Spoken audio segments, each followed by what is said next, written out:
All right, our first topic on our agenda is the Family Engagement Department website and how to find us on the EPIC website. So first of all, if you wanted to go and access our resources and some other things like our events that are coming up, you would go to the EPIC website at epiccharterschools.org. From there, you're going to scroll over at the top to the Communication tab and click on that Communication tab. And here we are here at the Family Engagement Department. We have resources by grade level. Here, as you scroll down, you'll see those. So there's all grade resources, elementary, middle school, high school, tech resources. And then also here is a tab to go to the field trips and upcoming expos if you're wanting to get more information and or register. All right, so we covered the EPIC website in our first round of expos, but I would like to add that anytime you have some extra time and you want to go and find out pretty much anything about EPIC, you can go to our website and click around, and it's going to take you to tabs with a lot of information that will be helpful for you for coming alongside your teacher, helping your students, or also just being in the know about what's going on. One of the tabs that we have is the calendar. So if you, again, go to our website, scroll over until you get to calendar, click there. You're going to see you have options to view this in week, month, or agenda, so just choose what's right for you. You can also scroll left to go back to previous calendars or previous months, and you can click the right-facing arrow and go forward to see what's coming up in future months. So here, if you're looking for what's going on with EPIC in January, as you can see, we have a lot going on. So some of these are Zoom. They have Zoom links for workshops or for assistance for students to maybe have questions answered about TEL or word studies or various topics. On Fridays, we have Find Your Future Friday. So for students who are in high school and exploring possible career opportunities someday, they have a Zoom meeting every week as well as Lunch and Learn. We have our field trips here. We are hosting field trips across the state this year. And so to check that schedule, you could also go to the tab that I showed you before, but here you could click on one of these. Let's find a field trip. And if you wanted to register for one of those, here's one down here at the bottom, Christy. Oh, there. Yeah, okay. perfect. So when you go to the calendar, Yeah. So if you click on that, it will take you to the registration. Maybe that's just on month view. You want to go back to month view. And down here at the very end of the month, it looks like here on, yeah, there's one. All right, so once you click on there, I just wanted to show you really quick. Once you click on there, you can scroll down, you'll get information here, but there's also a registration tab. And that link will take you to Eventbrite, and you can register there. But I do encourage you to take some time each month, look at our calendar, see what we've got coming up. There's a lot of activities and events each month across the state, and also as well as online help for students in various departments. All right, and we do have several expos coming up, so if you know someone that would like to attend, we will be in Bartlesville next week and across the state for the next couple of months. So just check our calendar. All right, let's go on to Learning Fund. Learning Fund is unique for EPIC, as you probably know, and we do get a lot of questions about the Learning Fund. Some of the most common questions at this time of year are, what are some of the deadlines? So in March, the end of March, March 31st, the Learning Fund will close for the school year. So it's important to be mindful of that March 31st deadline.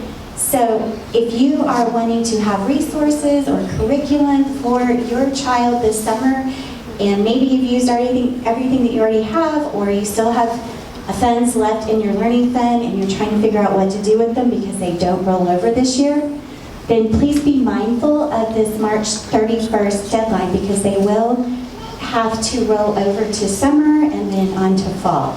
So get with your teacher.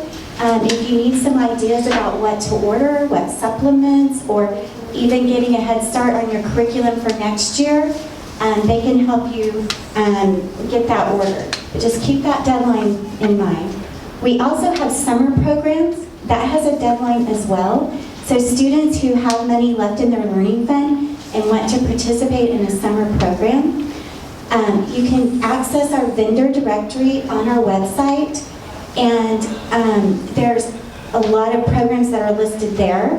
If there's a summer program and they're not a vendor, they can sign up to be a vendor through our website. There's a link there as well, or you can ask your teacher to help explain that to you if you need more information. But summer program deadline is May 31st, so anything that pertains to summer needs to be in the learning fund. Don't wait till the last day, because it'll go through, but it's just going to be slower, because I'm sure they're going to probably have a lot of orders that month. So I would go ahead and get it in as soon as possible.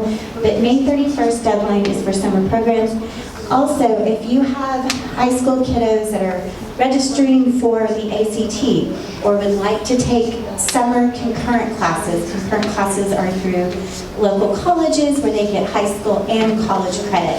If you would like for them to use their learning fund and they have funds left over, then they will need to register for the ACT. There are 2 dates, one in June, one in July. So they will need to go ahead and get registered, and we can save that link. Your teacher can help you, but we save that. You can turn it to the learning. You can turn it into the learning fund, and they can pay that registration fee, as well as concurrent course curriculum or course fees. We can't pay for facility fees or some of the other fees, but anything pertaining to your curriculum for concurrent courses. Those also need to be in by May 31st. Are there any questions about that? No, sir. All right, we just wanted you to be mindful of these dates.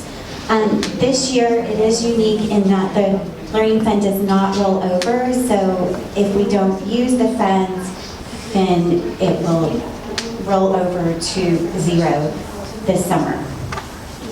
All right, so how do I check my learning fund balance? We get a lot of questions about this. As of right now, the way to check your balance is to go through your EPIC teacher. So that may change in the future, but for now, you will need to ask your EPIC teacher. Also, how do I get my learning fund questions answered? Well, you can call into EPIC, you can email, you can also ask your teacher, or we have a chat option on our website. You can go on to the next one, I'll show you. So on the EPIC website, there's an icon here at the bottom, she'll show you. So if you just click on this chat option on the bottom right-hand side of the page, as you scroll down, there you go, it appears there. And there is a help desk, and they will also help answer your questions, and this is in live time. Are there any questions about that? Okay. All right, so moving on. Some other commonly asked questions. Is there a list of what parents can do for summer activities? Again, I would use the vendor directory. It's on our EPIC website. To help find summer programs. Talk to friends, maybe ask your teachers. Those that have been around a while, they're pretty familiar with some of the programs in your areas. Can families order supply kits in March by the deadline to have delivered in the summer before school starts? Yes, there are supply kits on the Learning Fund order that I think they come like with glue and scissors and paper, but if you needed that, you can put those orders in before March 31st. Is there a deadline to submit orders for students who want to take a summer ACT? Same as before, May 31st is that deadline. And again, it needs to be submitted prior to the deadline. What do students need to do about paying for summer and fall concurrent courses? Summer class invoices must be submitted prior to the Learning Fund cutoff date of May 31st.